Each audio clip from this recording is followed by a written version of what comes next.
ইতালিতে যখন যাই মন গর্বে ফুলে ওঠে। যারা ইতালিতে গেছে নিশ্চয়ই এটা অনুভব করেছে। যত বড় রেস্টুরেন্টে যান, যত পশ রেস্টুরেন্টে যান, যেখানে দেশের সর্বোচ্চ লোকজন খাবার খেতে আসে, তাদের লাঞ্চ ডিনার পার্টি যেখানে হয়, কিচেন স্টাফ কারা? সব বাংলাদেশ। রোমে হেন রেস্টুরেন্ট নাই যেখানে কিচেন স্টাফ বাংলাদেশি না। মালিক কৃতজ্ঞতার সঙ্গে দেখা করতে আসে আমাদের সঙ্গে যখন আমাদেরকে খেতে নিয়ে যায়। তোমাদের লোকগুলো এসছে বলে আমি ব্যবসায় টিকে আছি, না হলে আমার এই ব্যবসা বন্ধ করে দিতে হতো বহুদিন আগে।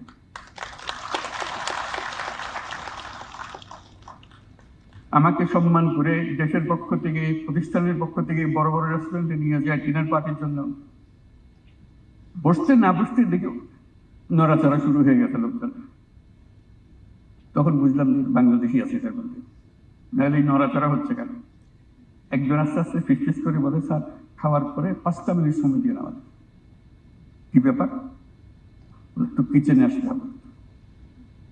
কিচেনে যাই, আগাগোড়া বাংলাদেশ। ছবি তোলার জন্য হইচই, কোলাকুলি করার জন্য হইচই, উপরে বাইরে ইটালিয়ান বস রেস্টুরেন্ট।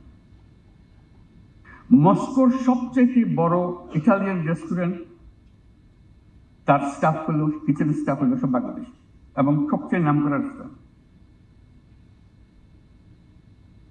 ফ্রান্সের রেস্টুরেন্ট, প্যারিসের রেস্টুরেন্ট, প্যারিস তো খাবার দাবার জন্য অত বিখ্যাত, তার যে খানা, এটা just বাংলাদেশি খাবার নয়।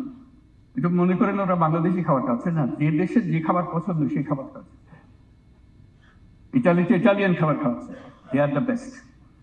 Bangladeshi chef is the best in preparing their food.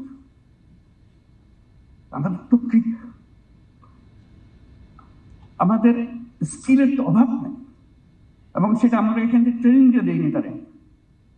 সে রাস্তায় সুভিনিয়ার বিক্রি করে করে এটা করেছে, ফাঁকে ফাঁকে রেস্টুরেন্টে কাজ করেছে আর শেফ হয়েছে। শুধু শেফ না, টপ শেফ হয়েছে।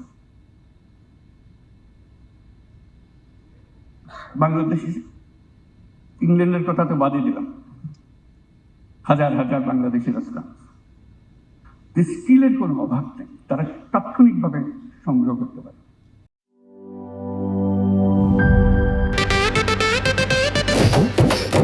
একটা ড্রিঙ্কও আমারে দিবা?